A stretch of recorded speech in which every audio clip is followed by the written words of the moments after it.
nós fomos convidados a viver uma vida de fé autêntica.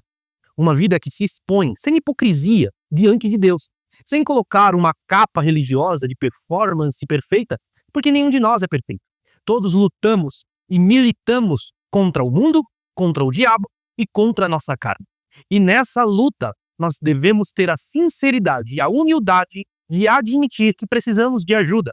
E o Espírito Santo, que habita dentro de nós, é aquele que nos dá graça quando reconhecemos a nossa incapacidade de vencer por nossas próprias forças. Olá, querido jovem Uma, a paz do Senhor, como você está?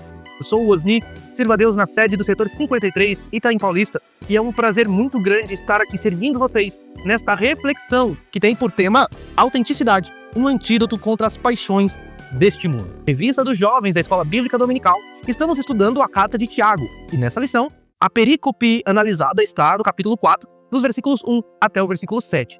E sobre o que estamos falando? Sobre esta luta entre o nosso espírito e a nossa carne, os quais um milita contra o outro, como disse o apóstolo Paulo, na carta aos Gálatas, capítulo 5. Há uma luta entre o nosso espírito e a nossa carne, a nossa velha e a nossa nova natureza.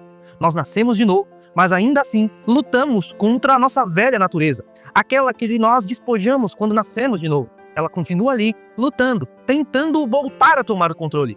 E cabe a nós a humildade e a sinceridade diante de Deus, admitir que precisamos de ajuda. Sem a ajuda de Deus, nós não conseguimos vencer essas lutas. Mas você já parou para perceber que mesmo no meio cristão, no meio da igreja, nós nos deparamos com situações que não deveriam estar acontecendo? Brigas, intrigas, confusão, dissensão, motins e todo tipo de atitudes que você espera de quem não é salvo. Mas por quê? O apóstolo Tiago deixa bem claro quando ele começa no versículo dizendo: de onde vêm as guerras e pelejas entre vós? Ele está falando com crentes. E de onde vêm essas guerras? E ele deixa bem claro: não vem disto, a saber, dos vossos deleites que nos vossos membros guerreiam? Trata-se das nossas paixões. Trata-se das paixões carnais que ainda estão aí. Ainda lutamos contra ela.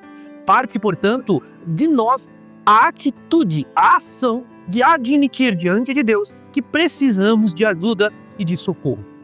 Essas paixões são tão severas e essa luta é tão ferrenha que, se por algum acaso dermos lugar, vazão a elas, as influências do mundo, porque o mundo está ali, influenciando, lançando setas, lançando sugestões, lançando propostas, e a nossa natureza quer agarrar, e temos que ter a graça de Deus para conseguirmos resistir. E isso é tão severo que até mesmo as nossas orações são prejudicadas. Até mesmo o nosso contato com Deus é prejudicado. O comentarista dessa lição deixa bem claro que há um distanciamento de Deus, e Deus não nos responde.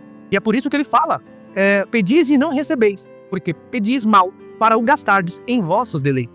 Quando nós vivemos uma vida sob a influência do mundo, as nossas orações não são ouvidas, porque a oração que Deus ouve não é a oração para nos satisfazer, mas é uma oração que o satisfaça. Portanto, quando nós temos uma vida de sinceridade diante de Deus, tudo aquilo que nós oramos para agradar a Deus. Deus se agrada em nos dar boas dádivas. Deus se agrada em nos dar do seu Espírito. Deus se agrada em nos dar do seu reino. Mas Deus não se agrada de dar coisas que nos glorifiquem, coisas que encham o nosso orgulho e o nosso ego. Tudo que você pedir a Deus, peça para a glória de Deus. Peça para glorificar a Deus. Peça para que isso seja um instrumento de glorificação ao nome do Senhor. E eu tenho certeza que, se você pedir com este olhar, eu tenho certeza que Deus vai atender às suas orações.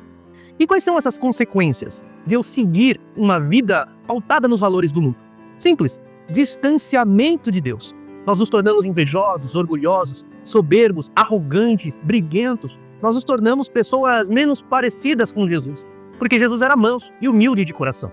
Nós nos tornamos orgulhosos, queremos agir pelo nosso próprio braço e nós perdemos a consciência de que nós somos pequenos e falhos. Qual é, então, a importância de nós seguirmos o Espírito Santo? É porque ele nos lembra a cada dia que nós não somos suficientes. Jesus fez o que era suficiente por nós e nos dá graça para vencermos as tentações, para vencermos os impulsos da nossa carne e assim darmos glória ao nome do Senhor. Esse distanciamento de Deus pode ser desfeito. Como? Por meio desta oração sincera, desta oração que agrada a Deus. Como eu disse, a oração que busca a glória de Deus, a oração que busca entronizar o Cordeiro na nossa vida. Você já orou para que o Cordeiro estivesse entronizado na sua vida? Que as suas decisões sejam todas para a glória de Deus? Que as suas dádivas sejam todas para a glorificação do nome de Jesus? Quando você admite que você não é suficiente, quando você admite que você precisa de Deus, até mesmo para vencer o pecado, quando nós admitimos isso, pode ter certeza, se cumprirá na nossa vida o que está escrito no verso de número 6 do capítulo 4. Antes da maior graça, portanto, diz: Deus resiste aos soberbos, dá porém graça aos humildes. Sujeitai-vos, pois, a Deus, resistei ao diabo, e ele fugirá de vós. Quando você se submete a Deus em oração, em uma vida de autenticidade cristã sincera, você terá uma vida vitoriosa contra a carne, contra o mundo e contra o diabo. Deus abençoe. Não falte na escola dominical no próximo domingo.